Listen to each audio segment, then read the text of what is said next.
Leer. ¿De qué estamos hablando? Eduardo Galeano afirmó que él hacía parte de la generación a la cual era imposible deshacerse de las cosas. Aquellos que guardan los cubiertos desechables por si algún día hacen falta, que completan la vajilla con los vasos de mermelada, o coleccionan cajas por si alguien tiene que mudarse. Todos tenemos en la familia a un representante de esta especie. Son ellos quienes han declarado la crisis de valores y de costumbres.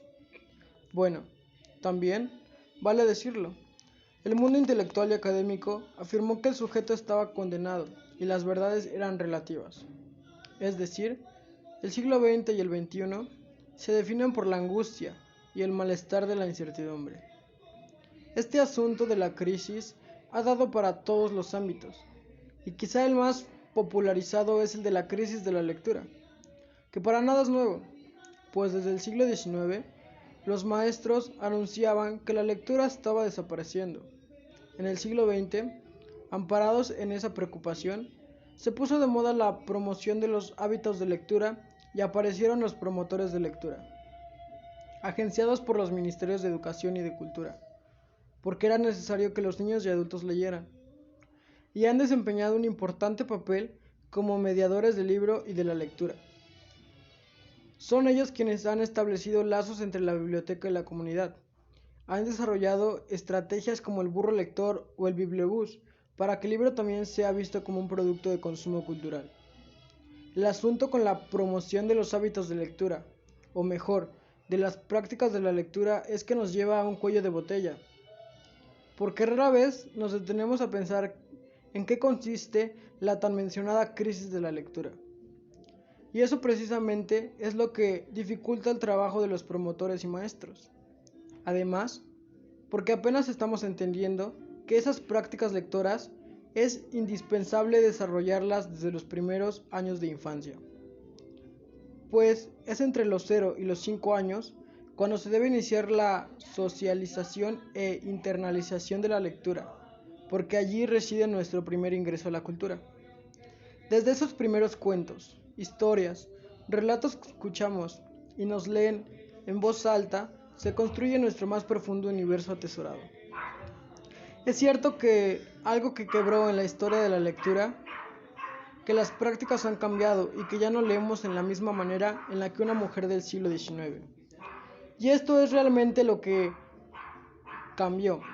No hemos dejado de leer nunca. La gente sigue leyendo en las calles, en los parques, en las bibliotecas, en los salones de clase, en sus casas, en los buses. Y si así no fuera, periódicos como el Cubo, por ejemplo, no venderían. Entonces, la crisis es de un cierto orden de lectura. Los jóvenes siguen leyendo, pero son otras lecturas y otros modos de leer. La historia nos ha demostrado que la lectura cambia, se refunda y crea nuevos públicos lectores. Estamos de acuerdo en que leer es integrarnos, provocarnos y encontrar los indicios que nos permitan construir sentido para poder hacer conjeturas sobre el mundo, siempre a pesar de la poca fe que procesamos en este mundo descantado. Estamos codiciando el sentido. Queremos hacer parte de lo que Raymond Williams llama escritura de sentimiento. La escritura de sentimiento es la pulsión de una época manifestada en el arte y las consecuencias de esa pulsión en la praxis cotidiana. Los públicos lectores responden a esta lectura de sentimiento de la cual son herederos, porque, aunque sea intangible, esa pulsión incluye en la construcción de sentido, en las significantes y en el consumo. En este contexto, lo que debemos evaluar es la experiencia lectora de nuestra época, para que la lectura pueda ser validada y legitimada. Es decir, que la crisis de la lectura viene a ser entonces la dificultad que tenemos para encontrar una nueva significación social a las prácticas de la lectura. Graciela Montes afirma que es como si confluyesen, por un lado, un conjunto de ideas acerca de la lectura, bastante cristalizadas, resabio de la lectura de sentimiento de un momento histórico anterior, y, por el otro, un estado de ánimo, el correspondiente a la época, en el que la práctica de la lectura no termina de encontrar su sitio. Hay un desencaje. El desencaje nos provoca desasosiego y el desasosiego nos lleva a multiplicar los discursos, que, cuando cristalizan, se convierten en trampas. Ya hemos dicho que la lectura cambia, se transforma. Entonces, ¿por qué seguimos insistiendo en que la lectura sea la misma? Se lea de la misma manera y la posición del lector no se altere. La lectura siempre ha sido una llave para un pensamiento liberador o dogmático y domesticador. Sufre esa ambivalencia. Así el lector se debate entre el dogma y la libertad. Desde cualquier orilla, un leer es significativo. Entraña sentidos diferentes. Esa imagen del lector embebido en el libro, extasiado en la letra y desconectado del mundo que alcanzaba la libertad del espíritu y el pensamiento. Es la imagen que nos acompaña, a la que nos acostumbramos y extrañamos. Para este lector la lectura tenía sentido, era parte indispensable de su vida, era respirar, era un mundo personal, lo convertía en un ser de universos autónomos. Eso es lo que extrañamos cada vez que decimos que la lectura está en crisis. La significación y la idea romántica de que la lectura nos salva y nos hace mejores seres humanos. A eso es a lo que le seguimos apostando. El problema es que, en este nuevo orden de lectura, confundimos masificación con significación, y las estadísticas nos dicen que Colombia es un país sin lectores porque compramos pocos libros. Y en ese afán entre el consumismo y la significación, se genera el culto al libro impreso y se sanatizan las nuevas formas del libro, como si a lo largo de la historia de la humanidad, hubiese sido siempre el mismo. El apocalipsis para maestros, escritores, editores, libreros, promotores, bibliotecarios y todos aquellos que resisten a la idea de que nuestra estructura de sentimiento ha cambiado, y con ella las prácticas y las maneras de ver y construir significado del mundo. Lo cierto en esta crisis es que la lectura está cambiando. Eso nos lleva a la simple conclusión de que hay que refundarla, darle un nuevo sitio, relacionarla con la pulsión contemporánea. La lectura cero es la que hay que preservar, ese primer asombro que despierta la letra como arcano sagrado y ritual que nos devela que estamos vivos, que podemos descifrar el universo y quizá construirlo.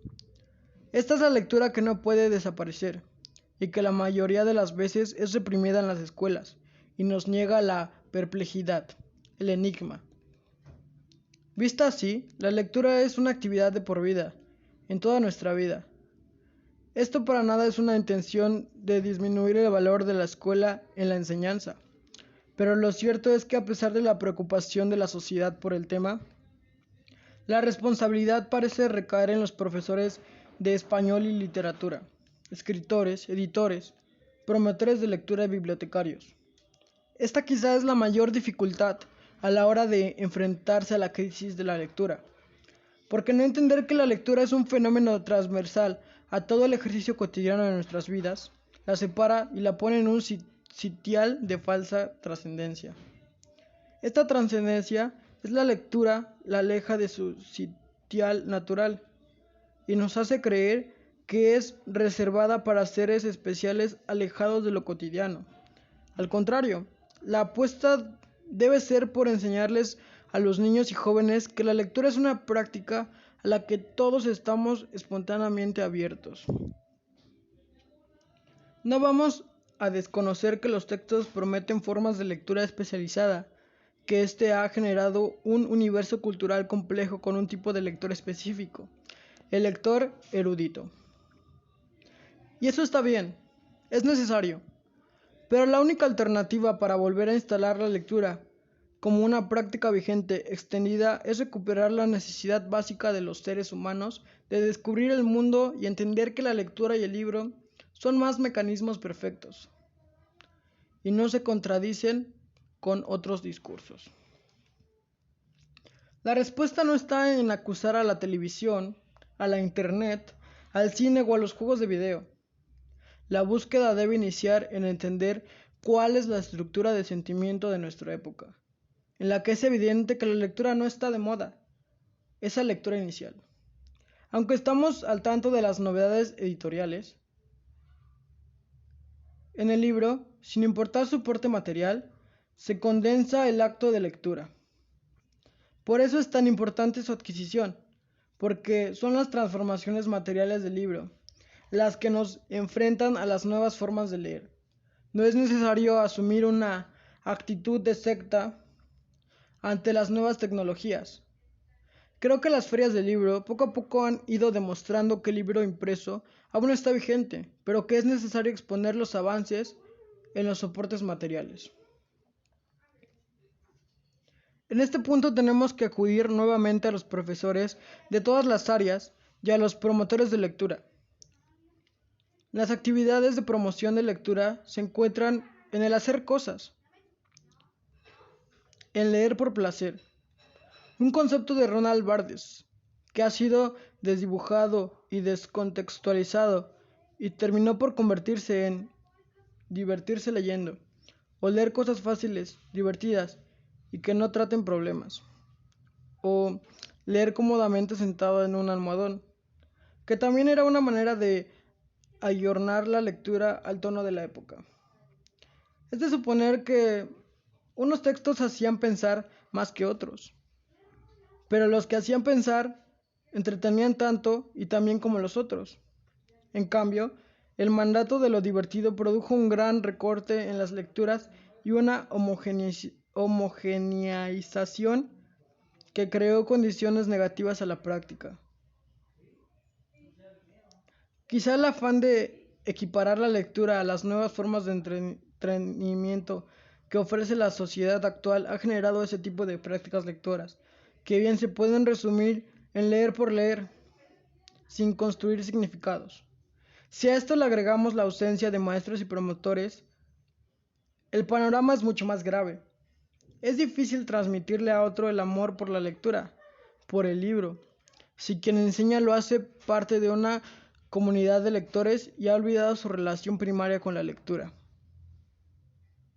Creo que este es uno de los asuntos que extraña mayor dificultad en la legitimación de la lectura en nuestra época. La insistencia de los hábitos de lectura, en leer por placer, es decir, por entretenimiento, ha terminado por despojar a la lectura de su carga de insubordinación y deseo.